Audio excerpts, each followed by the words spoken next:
What do we do that makes it better is talking about it. It's therapy. For some, it's medications. I've got so many other skills that I've learned without medication. Doing the show, for the comics changes them. For me, it changed. This is the first time in my life I've wanted to live. We've done this show for 6.5 years, and most of my life I've spent wanting to die. My New Year's resolution was always, every year, don't make it. Don't be here next year for this. Do it finish it this year.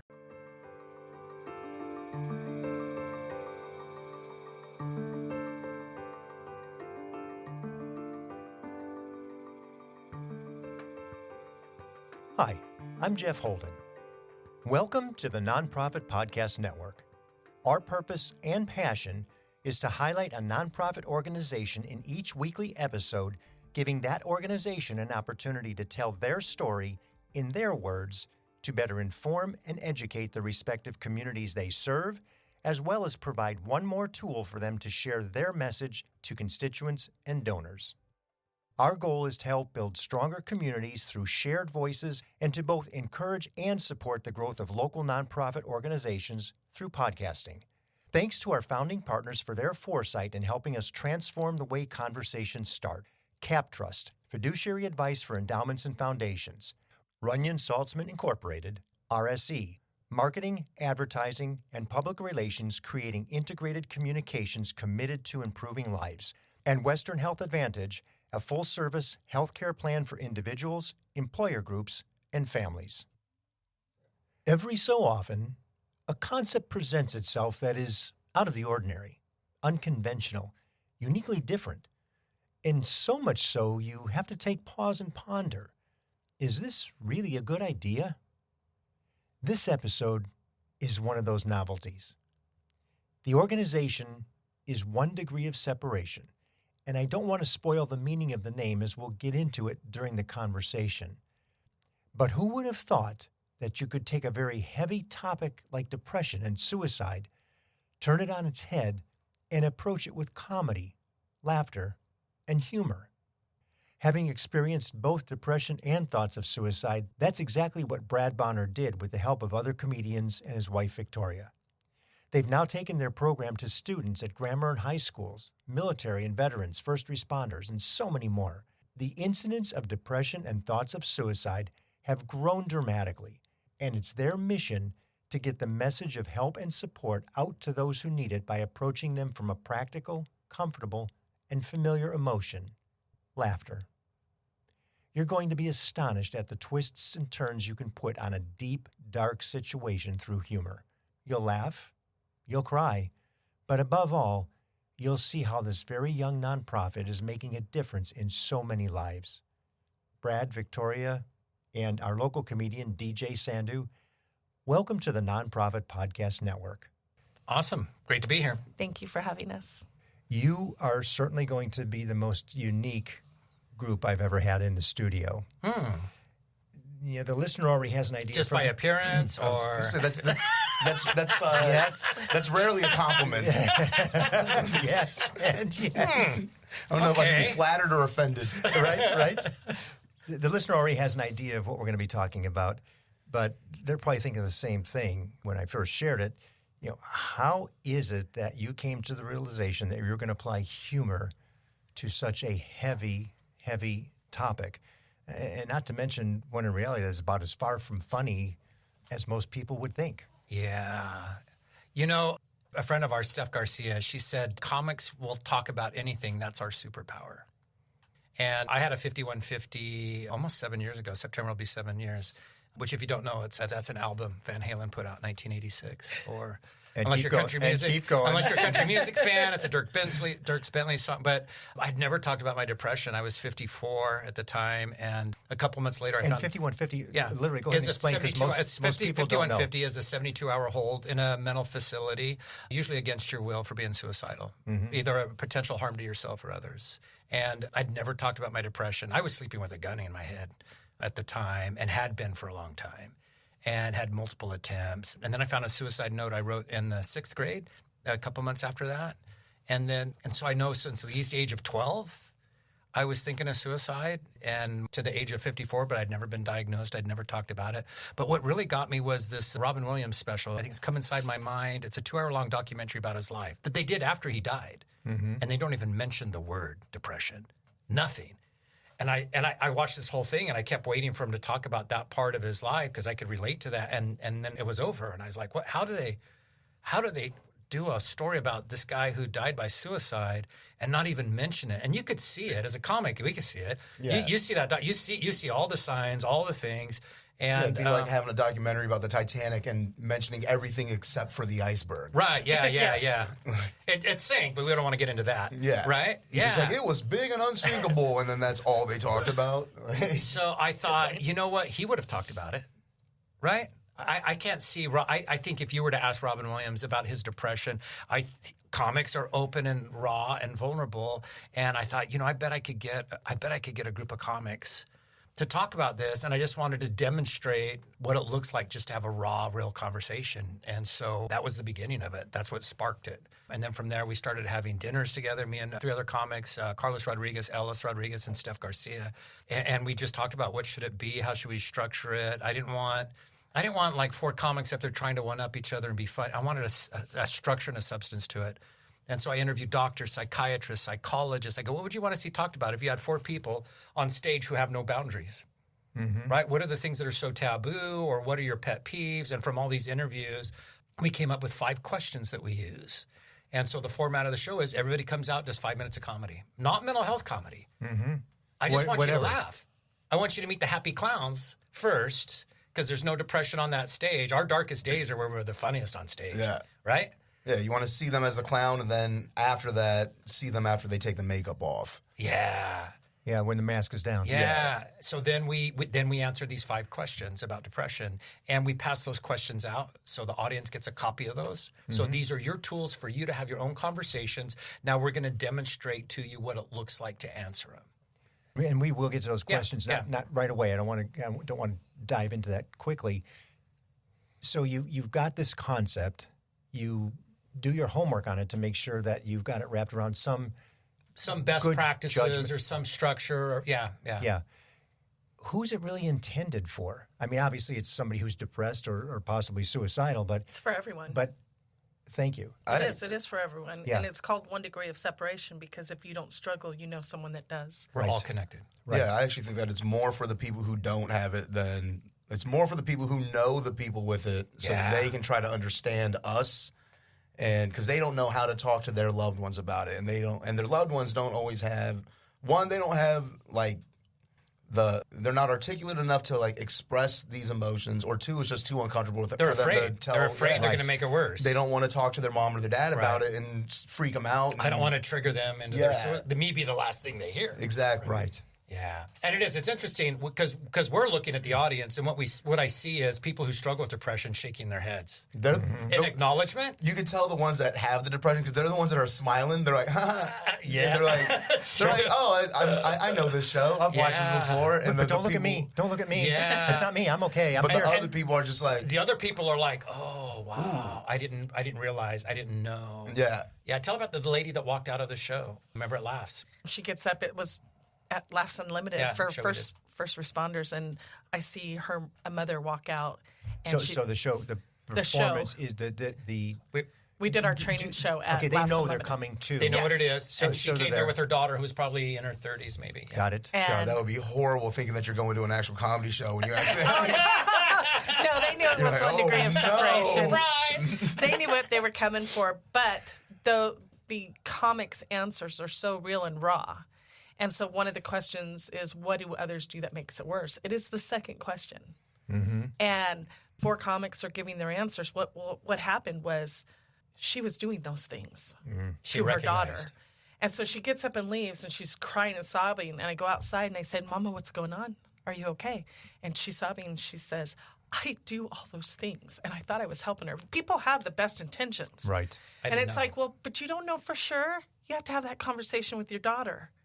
Because those are their answers. You need to have a conversation to see what your daughter's answers are. Yeah. And she did come back in, but it's like that every show, people are recognizing and going, oh, Yeah. I do that. I learned how to talk to my wife today. I learned how to talk to my husband who's in law enforcement today. We were in Reno a couple of weeks ago it was a tri-regional Rotary conference, and we were the keynote speakers. And it was an afternoon presentation, and then that night there was a dinner banquet, and this guy he was Scottish actually, we're both wearing kilts. I've never hugged a man wearing a skirt at the same time. It was my first mutual, skirt hugging. And he would not let go. Oh, this guy, he said, you changed my life today. And I was like, oh, come on. And he goes, I've never known how to talk to my daughter, and I called her today. And it was life-changing, our conversation between. And then he just grabs me, and he's sobbing, and he won't let go. And it's just like, it's just very real. He learned that day how to talk. Mm-hmm.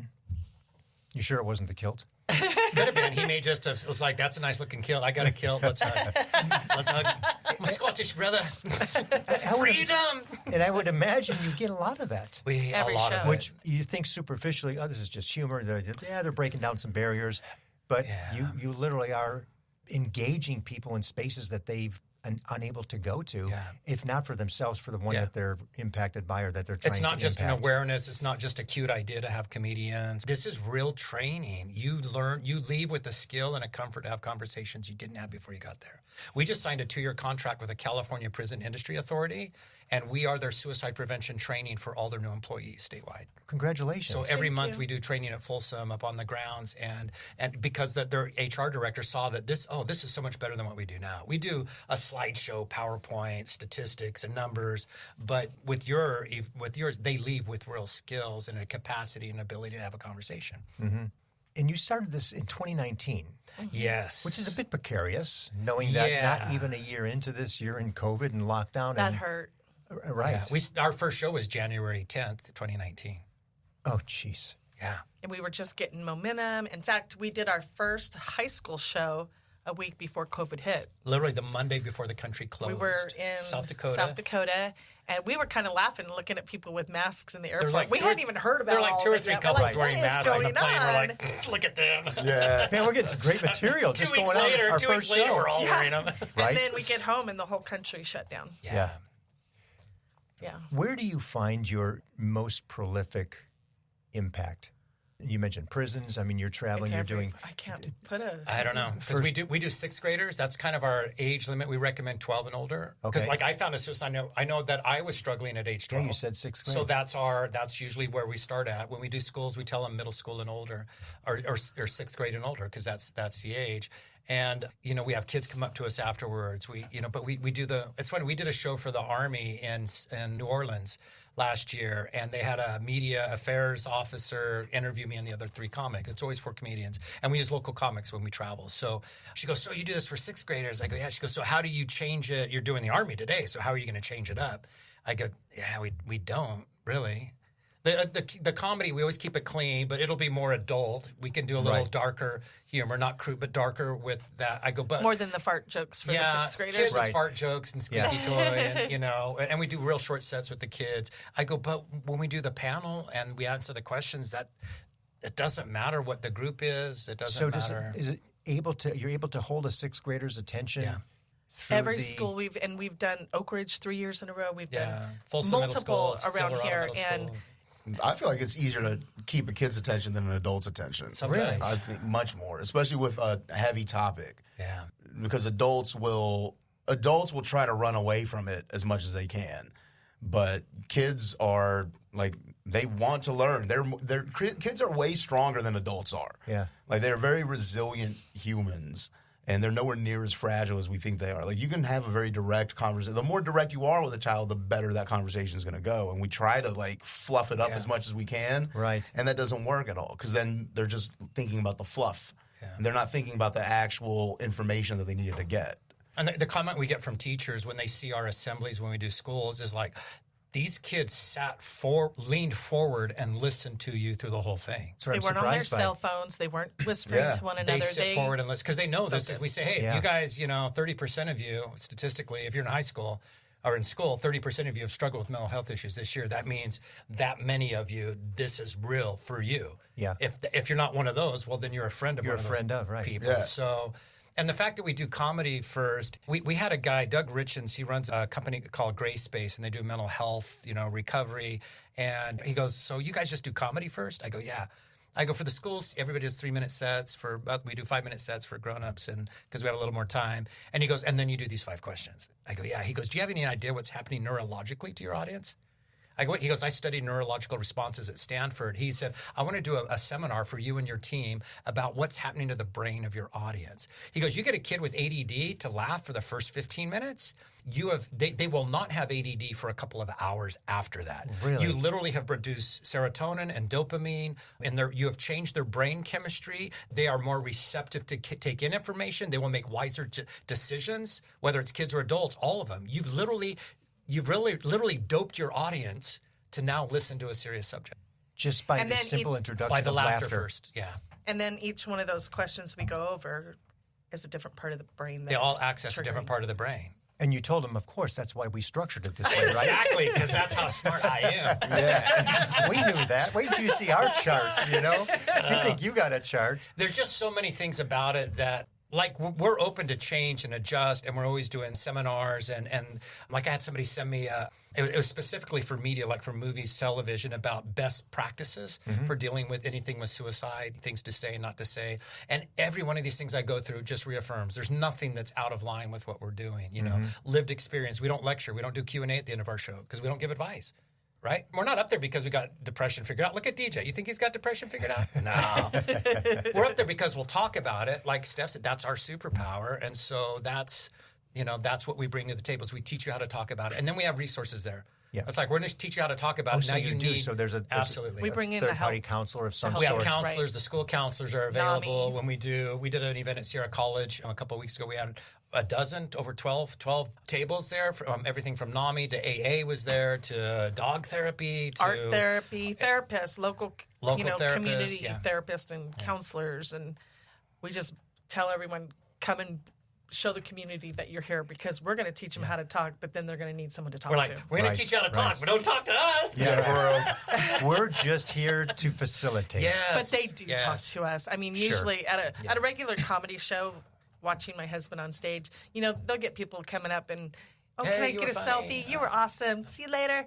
And they're gone. 15 minutes or so, the whole place is empty. But at One Degree, we stick around hours. Sometimes it takes us 2 hours to get out of the room after we're done. And there's people coming up, and there's just this feeling watching my husband, men coming up and saying, thank you. Thank you. I talked to my wife. I didn't know how. Yeah. And it's changing lives. Yeah, but ultimately, we're just like Home Depot. Like, you can come to us and you can get the tools, and we'll tell you how to use the tools, but you got to go home and build the shed yourself. Oh, I love that. Yeah, we're not doing it for you. Right. We are the Home Depot of mental health. Yeah. Is that our new T-shirts made up of that? There's the title of the podcast. Where doers get it done. Yeah, right. That's on a different aisle. I don't know. That's not my department. How many people are involved in the organization itself? The structure of it, there's 4 or 5 of us. We just brought on a new person onto our board, but we've had over 70 different comedians do the show. Oh, that's because amazing. When we travel, we use local comics, and I always try and bring new comics in, even here locally. At Sierra College, Cole Black. Cole he came to our show in January at Laughs Unlimited, and he goes, I think I need this. And he had never talked about his mental health. Matter of fact, the week we did the show. This is one of your comedians. This is one of our comedians here in Sacramento. The week we did our show, our show was on Friday. That Wednesday was the first time he ever signed up for counseling. Because at work, they had all these tables set up, and they had donuts.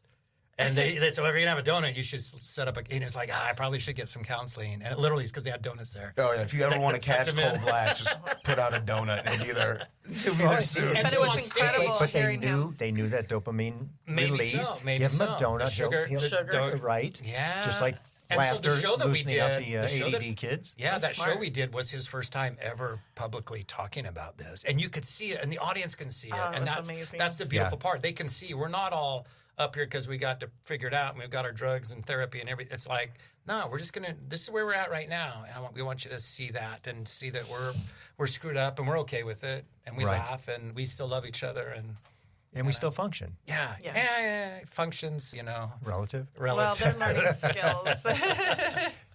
How about funding? How do you get funded? It sounds like it would be a fee for service. They hire you or contract you. Most of the time. We're a pretty new nonprofit. I mean, last year was our first fiscal year of being a 501c3, and we've gotten some donations. Like our Sierra College event, we had somebody, she said, hey, I want to make a donation to a nonprofit, but I want to know where the money's going to go. Is it going to go in a big pot of money and just get lost in it? I go, you're lucky we don't have a pot of money. I go, but here's what we charge to do a local event, and I don't know what you want to donate, but this is kind of our fee. And if you donated that, then we could do a free community event. And so she said, I think I want to do that. And so we contacted Sierra College, and they let us use their theater. They promoted through the college, and we did this free community event because of this donor who made that happen. But usually, like schools they have the funds set aside for assemblies. You know, when we do the military, they have money for training. The prison industry, they have budget for training. But we haven't figured out how to raise money yet. And what that does for us is it gives us the ability for groups that don't have the money. For example, NAMI, it was before COVID, they had a grant to pay us to do 12 shows. For the benefit of those who don't know NAMI. National Alliance on Mental Illness, they're the largest nonprofit mental health organization in the country. It was before COVID. They got a grant for 12 shows. So what that allowed us to do is we have a group, maybe it's a charter school, we don't have that money for assemblies. Well, what do you have? Well, we got $1,000. Okay, well, we have this grant from NAMI, that'll pay for the rest of it. So we don't ever want money to be a reason not to do it. And so we've been able to find a few sponsors. Sierra Health and Wellness is a sponsoring event for Cal Voices that we're doing in June. And so, you know, it's been a hustle to try and figure out how can we make it work. And we're so new as a nonprofit. I mean, we've been going to class trainings just this week. We spent 3.5 hours for the training of nonprofits. That's like 20 ADD hours. And it was just there's so much. And most of the nonprofits were well advanced and established. So this was like normal talk to them. And I'm going, we're like, wait, what's that acronym? Well, they need a committee? Right. It's just me and you, babe. How do we get a committee? So we're learning and we're growing. When we're done with the program, we're going to be able to help you with some great resources that will help align. Dangle that carrot, huh? Yeah, right. Where were you a month ago when we needed you? But only if we make it to the end of the show. Just today we had a meeting with the VA. With the VA, Veterans. And they want us to put on a show for them, but they don't have money for us. So we're looking for sponsors to help us do that for the vets. Right. But we don't. The grants. And I know there's tons of mental health money out there. We just don't. We haven't figured out how to get to it. And you will. Yeah. And you will, because what you're doing is so unique and so necessary. And the impact of what you're doing, I can only imagine you go to school, kid gets 6th, 7th, 8th grade or whatever it is, they come home, what are they going to talk about for like 3 days? Yeah. You know, whereas in so many other situations, it's in as opposed to it's incoming. The service is incoming. This service is actually outgoing. That's going to be professed so many times about, look what it did for me. Look what I did. Look, I can't believe I shared this with my friend. I never talk about this. Right. You know, we did a show at Silverado Middle School in Roseville, and when we do schools, we charge them a rate for the day. We'll do up to 4 assemblies, and this is our rate if we do 1 or 2 or 4. But we always encourage them to do an evening event where parents can come. So because parents don't know how to talk to their kids about it, right? And so it's just as much for the parents as the kids. And so that evening we see the principal. We go, so what was the after effect of the school? He said every group of kids I walked past for the rest of the day, they were talking about the assembly. And he goes, the shocker was the school jock. The most popular kid at the school, this 8th grader that everybody loves, he goes, he broke down to his teacher and said, that's me, I don't want to live. And he goes, nobody would have guessed that kid. He was like, I would have never thought of him for being. And so that's the after effect is the kids, because we hear over and over again, nobody knew their best friend, their parents. I saw them the day before. Nobody had any idea. It's literally the ones who are so afraid or don't know how to talk about it at all tend to be the higher risk. So we're going to take a quick break to give the people who make this program possible an opportunity to share their messages, and we'll get right back to the conversation with our guests from One Degree of Separation. I was in the media business for over 35 years and had the great privilege of working with Runyon Saltzman, RSE, Marketing, Advertising, and Public Relations. We collaborated on many different campaigns, but their commitment to the nonprofit sector hasn't changed since their founder, Gene Runyon, started the agency. Over many years and many campaigns, Runyon Saltzman has been committed to improving lives by tackling California's most challenging issues. Guided by research-informed strategies and insightful, creative solutions, RSE develops innovative communications campaigns that raise awareness, educate, and reduce stigma in diverse communities throughout our state and beyond. To learn more about RSE, visit rs-e.org. westernhealth.com. Hello, this is Scott Thomas with Cap Trust in our Sacramento office. I specialize in working with local nonprofits and associations. Annually, we survey private and public nonprofit organizations across the country to better understand challenges they see in today's environment. In our more recent survey, we heard concerns about proper board governance, mission-aligned investment, and how to implement alternative investments. If you would like a copy of the survey or to discuss your organization, look me up, Scott Thomas at captrust.com. I'm thrilled to have Western Health Advantage partnering with us as they do so much to support so many nonprofit agencies in our community. As a truly local health plan, you'll find individual and family options, employer options, plans for CalPERS and Medicare Advantage. From medical services to pharmacy, health and wellness support, as well as behavioral health care, Western Health Advantage has a plan that fits what you need. As an employer, for profit or nonprofit business, individual or family, you can find more at westernhealth.com.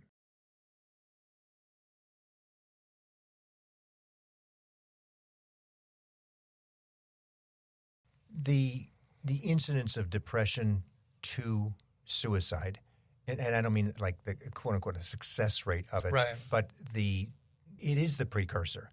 And the magnitude of that depression and the duration of it, and the longer it goes, the worse it gets. The worse it gets, the more likely you are to start thinking suicidal thoughts. Do you see amongst any groups differences? Let's say it's those sixth graders versus the first responders versus military. I mean, what do you see in the various groups that you deal with? Is there something you say? Honestly, the thing I think that's been surprising, because every culture feels like their culture doesn't talk about it, right? Yeah. In your family but what happened? We've heard this phrase so many times. I never realized white people had the same depression as us. Really? Because we get up and talk about it, and it's like, oh, wow, it's the same. It doesn't matter that you're 12 years old, or that you're in the military, or that you come from an Indian ancestry, or that the African American. Everybody thinks our culture doesn't talk about it. But the truth is, no cultures talk about it. Right. You know, my dad was born in Wyoming. Rub some dirt on it. You know, suck it up. Right. Right? And how's that different than, the Hispanic culture? Oh, no, don't talk about your feelings and your emotions. It is. It's the, Yeah. and I always say, for us, it's why are you telling outsiders our drama? our family That's problems. like our biggest thing is don't go pay somebody $200 an hour so you can gossip about me, and that's right. So you can talk about your mama. Yeah, that's like their biggest worry is, oh no, they're gonna blame me for everything. And it's like, and mine, it was, you have to be really screwed up, really crazy if you're going to a therapist. Right. That was so. But I think it's the consistency of it's. I tell people, I always have a very diverse panel. One time I accidentally booked 4 white people, once out of over 100 shows, and that was the first time we heard that after the show. I didn't realize white people had the same depression. But what I tell people, I go, the diversity is for the flyer. Because when we start talking, it doesn't matter. Sydney's in her 20s, I'm 61, and she's gay and this cute, short little, and it's this unifying language that it feels the same for you as it does for you as it does for me. It's colorblind. Yeah, it doesn't matter how wealthy. I mean, you look at the rich people, from Robin Williams to Anthony Bourdain to Naomi Judd. It doesn't matter how much money or fame. Mm-hmm. yeah, but then the flyer looks more like a rally than it does an informational. Yes, that's what I want. I want the rally look for it. But that's been a surprising thing to me, is how, as a matter of fact, we were talking about doing a show just for the African-American community and having 4 African-American comics on it, because I don't have to be on the show. But the more we do this, the more I don't think that that's a good idea. I think there needs somebody to show that it's the same. Yeah. And I don't think that that's a good idea to have the panel that's all that, because I think they know that they're not alone. It's the same. Your Same culture's with not alone. when you're doing stand up, if it's a crowd of all white people and I do a black joke, it will get no laughs. Right. But if there's a mixed group of people there, like that black joke will, because then they're like, oh, everybody thinks it's funny. Yeah. Like, otherwise, look around. If it's 100 whites, you're gonna be like, is that funny, or am I a horrible person for laughing at this right now? And the other thing is that there has to be a camaraderie on stage, and so we always have a dinner. It's a requirement. If you're going to do this show, you have to have a dinner with the comics. You have to have a dinner as a team. Because, like, meaning you guys prior to the show. Yes, prior to the show. It could be a week before or two, or the day of sometimes. Because if we're traveling, sometimes we're going to have a breakfast because we have this 3:00 presentation, and I've never met you. We've talked on the phone, but this may be our first time. And because there's got to be that camaraderie, and people see us on stage and they think, oh, these guys have been together for years. To have that camaraderie, it's like, oh no, I met him last night. We talk. But there's this camaraderie because you're both comedians. And also, you've got to be able to share openly with us your struggles, your suicide attempts, your, where are you at on a 1 to 10 today before you go out on stage and tell 200-300 Yeah, if you're not going to share it with me, you're not going to share it on stage with strangers. So the comics actually do share their situations. Mm-hmm.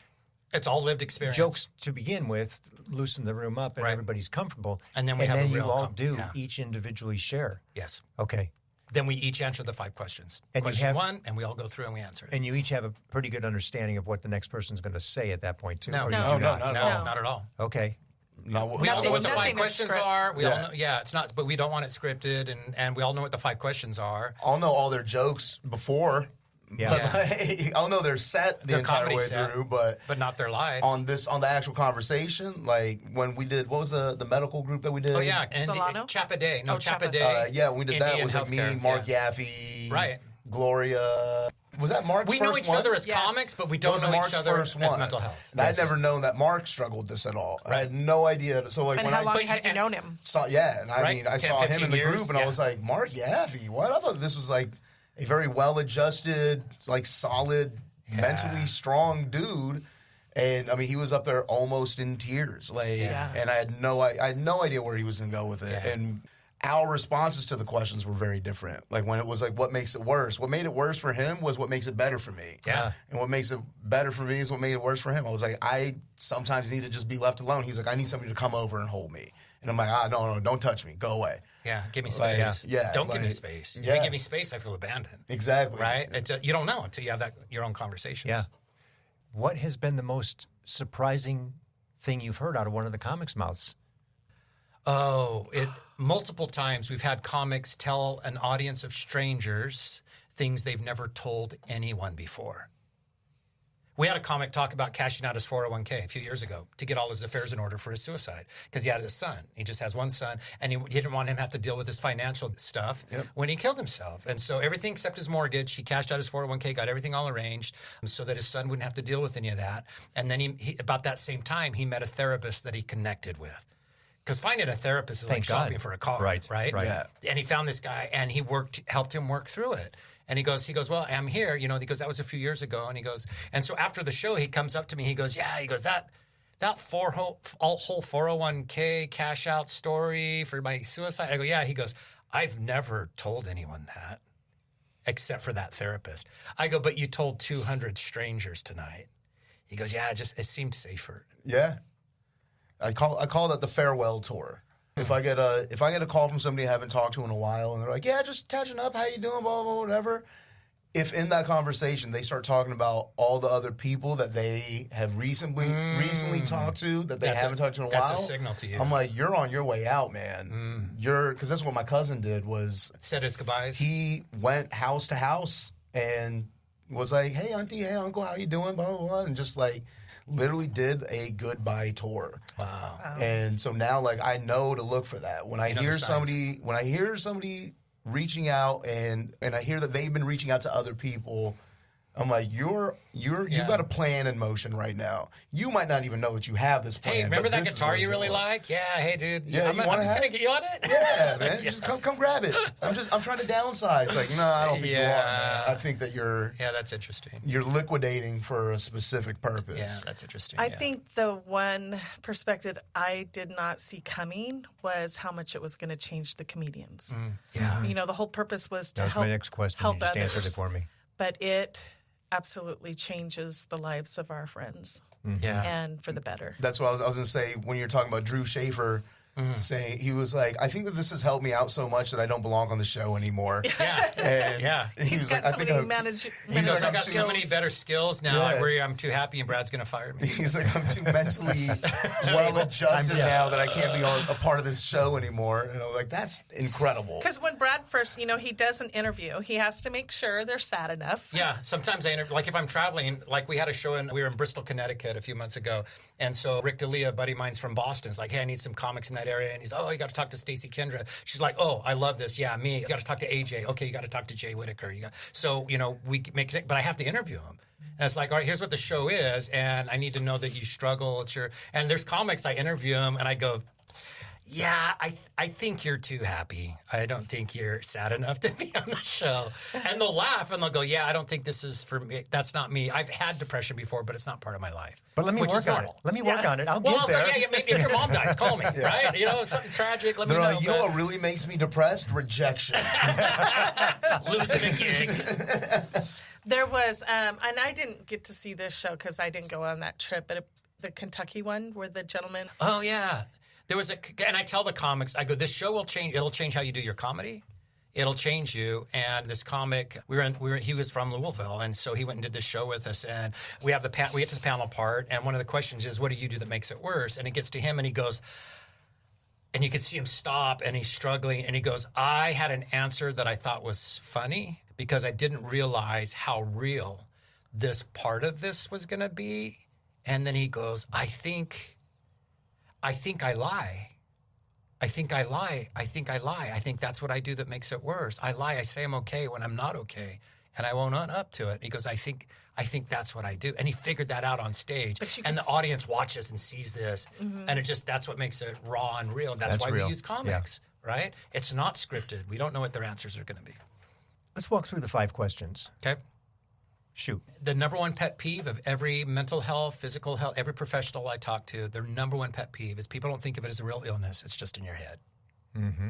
People talk about mindfulness and getting grounded and all these different things. This first question hits all of it with this simple, easy to question. I have therapists that work with kids that won't open up and talk, but they'll answer these 5 questions. And the first question is, what does it feel like, your depression?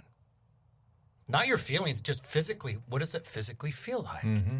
And you're acknowledging, without saying as much, you're acknowledging, I know this isn't just in your head. There's something real and something medical going on with you. Yeah, that's a visceral. And I know that and I see that. Just tell me that part of it. With that, just tell me what it feels like. Mm-hmm. That's the first question. And it does. It's grounding and it helps it get out of everything else. It's like, oh, it hurts. Mine feels almost like indigestion. I get a foggy head. I can feel pressure when my depression's real bad. I feel pressure on my forehead. It doesn't hurt, not like a head, but I could feel almost like an altitude change or something behind my forehead. And there's a physical, the lethargy that I can sleep for days and just never feel rested and have absolutely no energy, like a flu almost, What about you, DJ? Mine is there's a specific part of my brain that I can feel like it feels like a cramp. And it feels like it's kind of twisting. Like it's pulling on, like as it's twisting, it's pulling the top and the bottom like closer together. And it's the same spot every time. And every now and again it'll be like over here. But usually it's like directly in the middle on the back. And then, sleep, it doesn't matter how much I sleep. Yeah. I'm still exhausted. Like when I'm there, like in the deep depths of it. There's no amount of nutrients or sunlight or exercise. There's nothing that will just get me out. Mm-hmm. Like there's definitely things that'll make it worse, which we'll get to that was on the other question. But the one thing that's mostly common with all of them is the exhaustion. And there was something that I think Sydney said one of the last shows. She goes, my parents always called me lazy. Yeah. And there were so many people going, yes. That's what it looks like. Yeah. That's what it looks like, but that's not what's going on. I'm not purposely just not getting up to do it. It's like I'm trying not to kill myself today. I'm so heavily weighed down physically that I can't function. Right. Yeah. And Number 2. What do others do that makes it worse? Oh, here we go. Mom walked out. Yeah, right? It's what do others do? And it's such a great Oh, I'll tell you that. You want? Oh, yeah, I can do that, right? And it's different for everybody. It's like DJ was talking, some people it's when you leave me alone because I'm not being funny. My ex-wife used to say, nobody wants to see you like this. Go somewhere else until you're not like this anymore. Mm-hmm.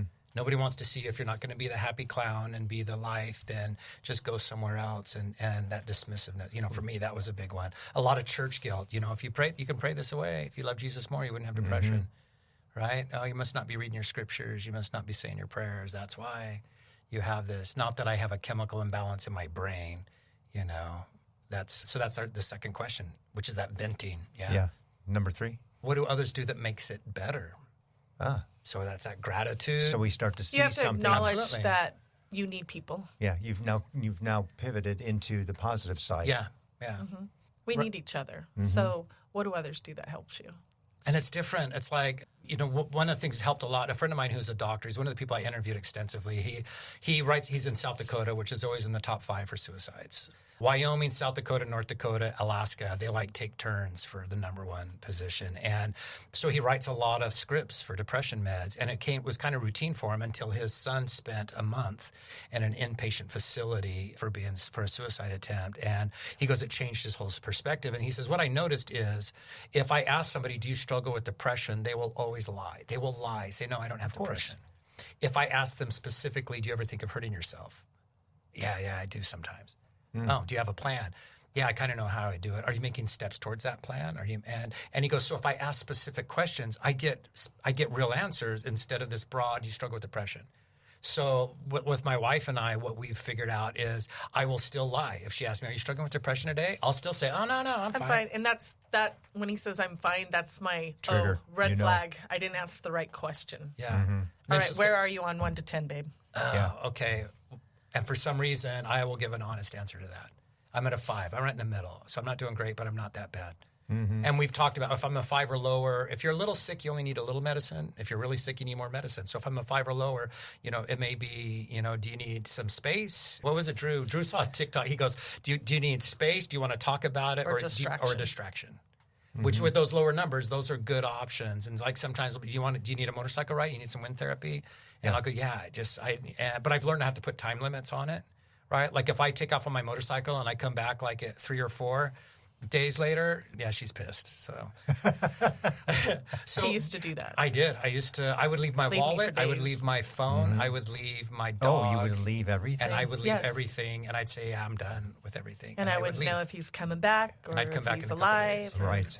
And he would just go see a tree in Utah. Yes. Well, no, he'd go and look over the bridge to decide if he really wanted to jump. But there's my tree out in the desert too. Yeah. So Number 4. Number 4, all right, then what do you do that makes it worse? And that's recovery, self-inventory, checking in, admitting, all right, if I isolate too much or if I'm on my phone too much, if I lie and say I'm fine when I'm not, if I don't reach out to my friends or if I drink too much or drugs or, it's everybody has their own answers, but it's that self-inventory to recognize, when I compare myself too much. For me, it's when I listen to the voices. It's like that you're worthless, you're no good. The sooner you're gone, the better this world is. It's like, oh, really? Tell me more. Tell me more. Oh, that's all you got? Come on. Right. Nobody can beat me up like I can. You can say whatever mean things you want. I could do way, way better because I know what'll really hurt. And so for me, that's what I do that makes it worse. What do you do, DJ? What makes yours depression worse? There's a lot. I've gotten much better about recognizing when a wave is coming. So when I know that it's coming, I know that it's going to come regardless. Can you feel it for a couple days coming on? I can feel it it'll be like 3 or 4 days in that I'll be like, oh, I've been behaving a little different. Yeah. I'm like, oh, this is what's happening. And then I'll be like, all right, can't go to the bar. I need to go to the gym. I'm going to drink some water. I'm going to eat some salad. No fried chicken or barbecue for a little bit. And I'm going to try to keep it a little quieter. I'm going to stay in. Yeah. I won't watch. Well, I guess this is going into what makes it better, but it's kind of hard to have they're the same. Those the opposites of Like I'll watch comedies, and I'll specifically watch comedies that I've seen before, because along with depression usually comes anxiety, and not knowing what's going to happen next amps up your anxiety. So just rewatching Family Guy, where there's no real plot, there's no actual plot, and there's it's just silliness. You can just tune in and out and come back, whatever, and it doesn't matter. You didn't miss the plot line. But then if it's Game of Thrones, you're like, oh no, what happened? I got to go back 2 episodes. Oh my god! And every episode leaves you on this massive cliffhanger that makes you need to watch the next one, which is all it's all anchored in anxiety. So I won't take in any new information that I don't know where this is going to go. And I specifically seek things that, like, people sat down to try to make you happy instead. Yeah, so that's interesting. I'll avoid anything that is going to worsen, like, the ancillary symptoms. Right, that's going to amp it up. That's going to make it a little worse. But one thing that I do, like, if I start comparing myself to others, even if I start comparing myself to myself, thinking this is where I thought I was going to be, this is where I was supposed to be by now, I'm not there. Like, I'm not in with these cruise ships. I'm never going to be there. Yeah, I'm never going to make and it. Like, my buddy got it when he was 27, and I'm about to be 40. And, like, once I start comparing what I have and other people have and what I don't have that everybody else does have, that starts bringing me down. And so as soon as I start feeling it happen, I'm like, all right, not going to be looking at Instagram, because that's where Brad is going to be announcing his upcoming tour. Right. And then I'm going to get jealous, and it's going to make me feel bad about myself. So I'll stay off any kind of social media. Anything that's going to bring me... Make any comparison. There's a phrase in recovery that comparison is the killer of joy. It's thief of joy. Yeah, it's a thief of joy. Comparison is the thief of joy. I was going to say that, but and it's so true. Yeah. It's so true. And this question really is my favorite, because you can't get any help, really, until you look at yourself. Yeah. You can't. There's nowhere to go until you acknowledge your own part. You own it. That I do contribute to my own health. Yeah. And so that's one of my favorite questions, because once that light bulb goes off, like, hey, I can have some control. Yeah. I can stay away from things that I know that makes it worse. Mm-hmm. Yeah. And that brings us to the fifth one, which what do you do that makes it better? Teed up what makes it better. Yeah, and that we talk about therapy. Some comics have done it. We have a comic, Kevin Davis. He calls himself the Marine of Comedy, and he's never been in therapy. The only and as a matter of fact, he had a VA appointment a month or so ago, and they asked him, "Do you do any therapy?" He goes, "Yep, 1 degree of separation. Only therapy I've ever done, and it's been life-changing for me." And so, what do we do that makes it better? Is talking about it. Mm-hmm. You know, it's therapy. For some, it's medications. For me, it was medications for a season.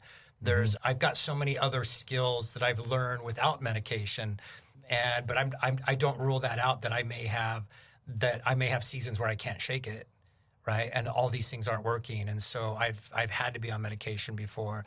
And we talk about the good of it, the bad of it. Therapy, doing the show, for the comics changes them. For me, it changed. This is the first time in my life I've wanted to live. Mm-hmm. We've done this show for 6.5 years, and most of my life I've spent wanting to die. My New Year's resolution was always, every year, don't make it. Don't be here next year for this. Do it finish it this year. And we're so glad you didn't succeed at that. Yeah, there's definitely, I mean, I've known you over 10 years. Yeah.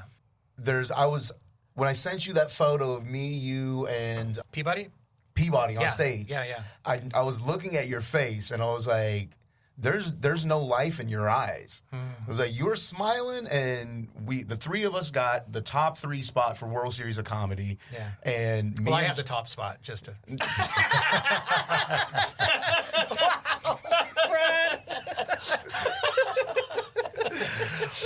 I was just talking about how comparison makes me feel worse. I was just going to say. You had to rub my nose in it, Brad. But I was looking at that photo, and I was like, since you started doing this is the first time that I've seen like an actual shine. Like I can see your soul in your eyes now. Yeah. And I didn't used to see that before. You were only smiling in every photo. The first time he said that on stage, I cried. Because you have to know, through our relationship, we've walked through all this stuff to be able to bring it to everyone else. We had to learn how to communicate and learn to talk. But the first time he said that on stage, there was this hope. There was this relief. I don't want to cry. It's fine. You don't have to be so afraid to find him anymore. Because he has this purpose now and this mission, and it's saving him. It's giving him a reason to live. And he's giving back. You're giving back. It gives the comics. It changes the gift. I think that's the most common response to that answer is, like, for me, what I do that makes it better is I do things for others. Like service. Like, oh, you need help moving? Yeah, I'll be right over there. Like, it can be something as little as that. But then for comics, like, now my closing bit is about my suicide attempt, and which you wouldn't think is going to be funny, and then at the end there's just this massive punchline. Every time I get to do that, because there's a few things that's happening there. One, I'm I'm telling people that's helping them identify, and they're like, I like this guy, and he struggles too. yeah. And they're like, oh, wow, he just did 45 minutes of all this goofy, ignorant stuff, and now here's like a 5-minute chunk of like actual humanity. And then every time there's somebody coming out saying like, the first time I did it, that's where I knew I was onto something, because I was doing a show in Galt and nobody was paying attention to us. And then I was like, you know what? Yeah, we'll start talking about this. Why not? I have no idea where I'm going with it, but I feel like killing myself right now, so let's talk about that. Yeah. And then at the end of the show, this guy came up to me and he was like, that little piece you just did was incredible. He's like, I just lost my son 3 weeks ago, and I didn't understand him, and thank you. You really helped me. And I was like, oh, this actually matters. Yeah. And now, more people are connected than you realize. Yeah, and more people are willing to go down this path at a show with you than you thought. Because you made it safe to talk about it. Because you really thought that if I start talking about something so real at a comedy show, it's going to turn, like, my Yelp reviews are going to plummet. Right. And it's the opposite that's happening. We came here to laugh, not think about our emotions. Yeah. Right? And now, It's like you disarmed them back to your very beginning of the Right. class or the course, in front of the kids or the... Get them to laugh first. but there's a military, few right. other things that's happening, like, just, like, in your brain when that's happening. Because, one, like, you're saying it, so now you're feeling that. You're also hearing it as you're saying it. Yeah. You know what I mean? And then when they're reacting, you can see what's happening. So, like, you're activating a few different parts of your brain, and every time I get to do that bit, like, it brings me a little, because also, like, one thing that I do that makes it worse is trying to be happy. I've stopped Fake that. it. Yeah. I have given up on the goal of happiness, and this is a big problem with such an overly capitalist society. Is every time you're watching TV, like, they're trying to sell you happiness. Yeah. Take That's this all they're pill, trying wear to do these is clothes, sell- drink yeah. this drink, Buy these this things. ice cream, get this car, move, like, go to vacation at this place. Like, it's all selling you happiness. And I finally came to the realization that, like, your brain doesn't want to be happy. It doesn't want to be sad. It wants to be neutral. That's where it's going to make good, sound decisions. If you're walking through the brush in the Serengeti and you're happy, you're distracted. You're not going to hear a lion coming behind you. Like, you can't be on either side of the spectrum. That's why your brain sends an A and B reaction. When you win the lottery, you start crying. This is the happiest thing that can happen. When you're about to say I do to your significant other and you start crying, like, this is the happiest moment of your life. Why are you crying? That's not, but your brain is like, yo, dude, you're kind of getting off the charts. We need to bring you right back down to neutral, because that's not healthy. Happiness you isn't. can't sustain. You can't sustain. That's why every drug emulates a happiness neurotransmitter. Some component of it, yeah. Yeah, like everything, like heroin and cocaine and all that stuff. Like, they all emulate serotonin and dopamine. They trick your brain into thinking that it is dopamine and serotonin, and then what happens once that cocaine leaves your system? Yeah. And now you crash. Any kind of drug will have that. I mean, alcohol, like, it's going to come with this horrible crash. So happiness has the same thing. Happiness is freaking exhausting. Like, if you, like, on the best day of your life, you are exhausted the next day. So I'm just trying to be neutral. And that's one thing that I've done to make things better is whenever I do that bit, whenever I close a show with that bit, it reminds me to just try to get back to neutral.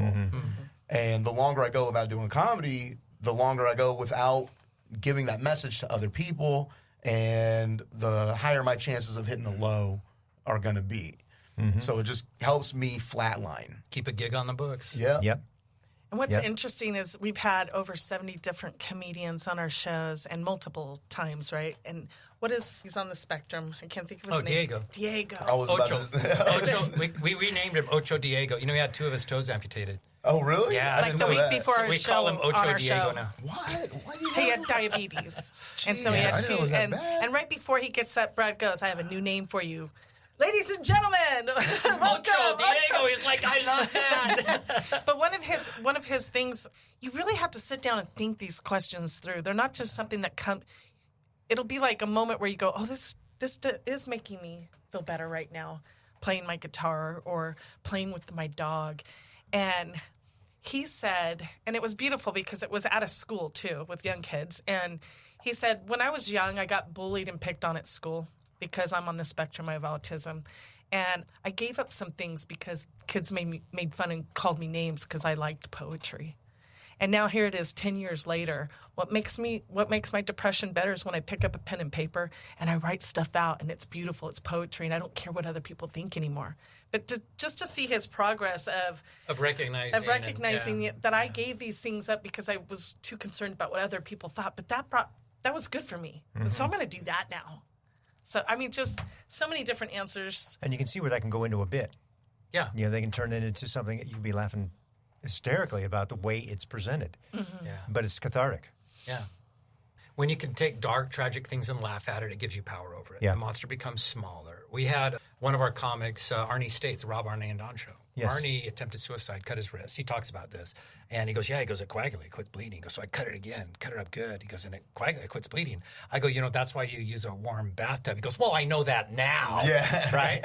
So they did a wellness check. Sheriff come in. So he ends up in the mental hospital. He's all bandaged up. And his dad comes in. It's him and his dad and the psychiatrist. And he's embarrassed and ashamed. And his dad says, so what happened? He goes, I cut it. He goes, it clogs. It quits bleeding. It coagulates. He goes, so I cut it again. He goes, it coagulates. It'll quit bleeding. And his dad goes, well, damn it, son. I've got blood thinners. If you would have just asked me. And he said, we started laughing. He said the psychiatrist looked at us like, what the hell's the matter with you two? He goes, we laughed so hard. He goes, and I swear to God, he goes, I swear on my life, that was the moment I knew I was going to be okay. That was the moment when I knew, oh, okay, I'm going to get through this because I laughed. I used comedy and laughed. What did we learn today? Trauma and comedy. That was we met with this gal that works with the VA. That's what she calls it, traumedy. I go, oh, that's a great. Yeah, the way I've always looked at it is if you start making fun of your bully stops picking on you as much. Right. Like they're gonna go to somebody who's not gonna fight back, especially if he's on your shoulder. Yeah. Yes. Yeah, for sure. Yeah. So making fun of it we're very good at making light of a heavy situation. Like it's our superpower. My best. Oh my God, Kristen Frisk's Celebration of Life. That was probably the funniest show I've ever been to. Like. We were all just out there cracking jokes. And for everybody's benefit, this is somebody who passed. One of our and comics. You're talking about literally the celebration of life where you all got up and spoke. Yeah. Well, just like out on the patio and just like inside the showroom, like that's like the way that we all deal with hurt and pain. With trauma is through comedy. And like I'm in the front talking to Ellis, and I was like, dude. If you come to my funeral and you don't get at least one booking, you're not a real comic. And everybody's like, I was like, I'm going to be over there like, it's just so sad what happened to Brad, but I heard May 17th is available, huh? There's an opening on the calendar. Just saying, it's what Brad would have wanted. And we're just out there just cracking. And then Ellis is like, my biggest fear is that my death isn't going to be funny enough. Like, what if... It's going to be boring. He's like, oh, God, what if it's just a boring day? And we're just... No, not my sleep. And all the normal people are, like, gathering around us listening to this. This is not how you would want to hear somebody speaking... about your mother at her funeral, and like her kids were just sitting there listening to us. They're like, and it relieves that tension, and it just makes life more livable. Yeah. Like 80% of comedians struggle with depression. 80%, and the other 20% probably aren't funny. Yeah, really. The other 20% are not getting booked, or they're lying. And we know of several major figures in the comedy world that killed themselves. Yeah. So and if it wasn't an obvious suicide, it was from overdose. It was slow suicides, overdose and drugs. Yeah, it was still Sam Kinison or Jim Belushi or absolutely. Yeah, like Robin Williams. Just keep going. The list goes. Chris Farley, like all the. I mean, like it couldn't be. They were trying to medicate the pain. Yeah. Yes. Yeah. It couldn't be like Amy Schumer or something. Oh wow! Wow! Can't we pick the next one? No, if we can vote for the next one. So bringing it around to a couple of things before we close. If funding were not an object, how would you grow? So my big picture, my big dream, before we did our first show, we've done over 100, before we ever did our first show, my dream is to have teams of comics that do this. This show isn't about me. It's not me and my story. It has a structure and a format to it. And where I want to see us going is that I spend my time training comics on how to host the show. so that we have a training program where I take DJ. All right, DJ, this is a demographic or a group, whether it's school. We have, like Drew has worked as a school teacher. Aurora's worked as a school teacher. They're great in the schools. So let's build a team of comics that just do schools. Let's have a team of comics that just does military. And my dream is that I have teams of comics all over the country that do this, and that we're able to expand that way. You know, we have people that don't have money to have us, and this is all my wife. This is all we do. We have no other income than doing this event. And what fundraising or what funds would do is we can do it for every group everywhere. We can take a school district and say we're going to do all of your middle and high schools in your school district during the month of September or August, and be able to have an impact on an entire community. Inner city kids. To be able to do a show any place, anywhere, and say, look, don't worry about the money and the funds. We've got funding where we can do this for whatever group it may be. You know, because it comes down, we're just saving lives by getting them to talk. If you could get someone to open up and talk, you saved a life. And what was the statistics that was it Ward that said out of all the suicides in El Centro? Oh, so he was a school superintendent in El Centro, California, and we did a show there, and we said, hey, I grew up with his sister and him, and said, can we pick your brain and find out, cost-wise, what can we charge with schools, what's typical, what's average, and he gave us kind of best practices for that, and he goes, don't change anything about the show. He goes, it's interesting. The 2 years he was a school superintendent, he said we had 3 suicides. He said we had over a dozen 5150, so over a dozen kids that got sent to mental facilities for being suicidal. None of them were the suicides. Oh, jeez. He said the 3 suicides to the person were kids that nobody knew, their best friend didn't know, their parents never talked about it. It was literally the kids who didn't know how to open up, didn't know how to talk about it, or didn't have people they felt safe with talking about it. And so it's the ones that don't, that we hear over and over again. Do you hear, I talked to him yesterday. I had no idea. Last week, he seemed so happy. Well, it might have been on his farewell tour, So that's our big picture is just to be able to expand and have this not be just me being on every show. And we did a show for 100 sergeant majors. Command sergeant majors. And which is the equivalent of that's the highest rank you can achieve as an enlisted. And it was her first time on the show. She'd never seen a show, never heard about us, but we interviewed her and had her on the show. And her answer was so powerful to me because I've said it before. And I've heard so many other people say it. So what do others do that makes it worse? She's just looking for attention. They're just looking for attention. She goes, we talked about this. I was. Yeah. I didn't know how to deal with this. I didn't know what to do. I didn't know how to talk about it. I didn't know who could help me. So, I was looking for attention. Yeah. And it was just this, I've been guilty of dismissing someone's pain and hurt and thinking, they're just trying to get attention. Well, no, that baby girl was saying, because they need it. I'm hurting and I don't know how to deal with this. And sometimes think about the class clown. Someone is funny as heck. He's great. He's funny. He's so funny. We love having him around. He's looking for attention. He is. I look at, especially with what we do now, you really try to look back and analyze your childhood. I didn't have childhood trauma. I didn't have PTSD. I think my brain doesn't produce enough. Chemically, my brain isn't wired and doesn't produce enough serotonin and dopamine. And I look at my childhood. The only time I would pay attention to teachers, when I'd really concentrate, was to think of something funny to say to get the class to laugh. That's when I would sit there and I would just, with all intensity.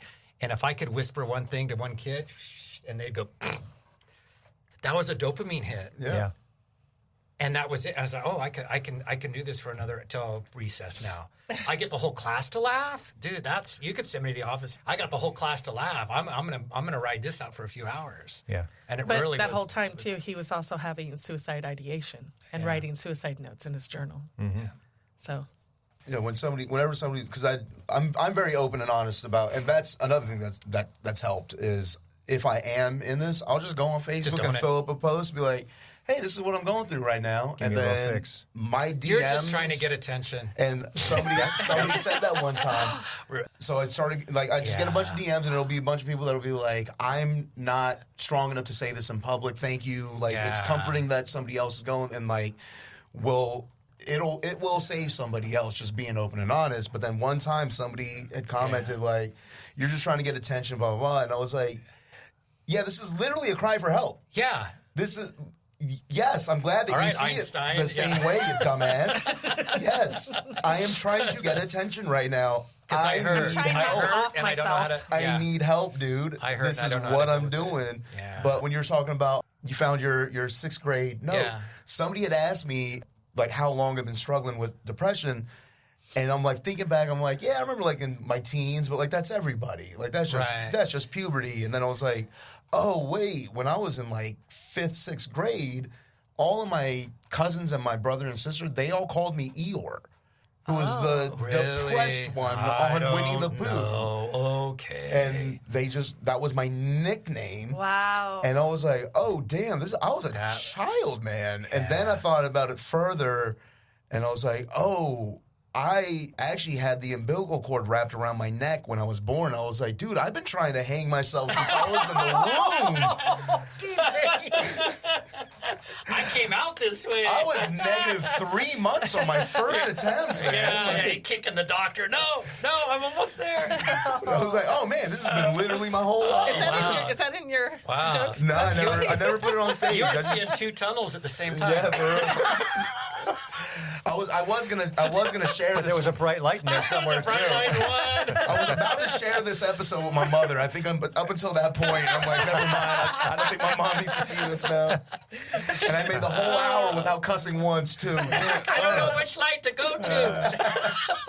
So on that note, what I do Yeah. want to ask you, best way to get in touch with the organization? Our website, the number 1 degree of separation.life. So the numeral 1. Number 1, degree of separation. Life, and that gives all our contact, my phone number, email. You can message us on there.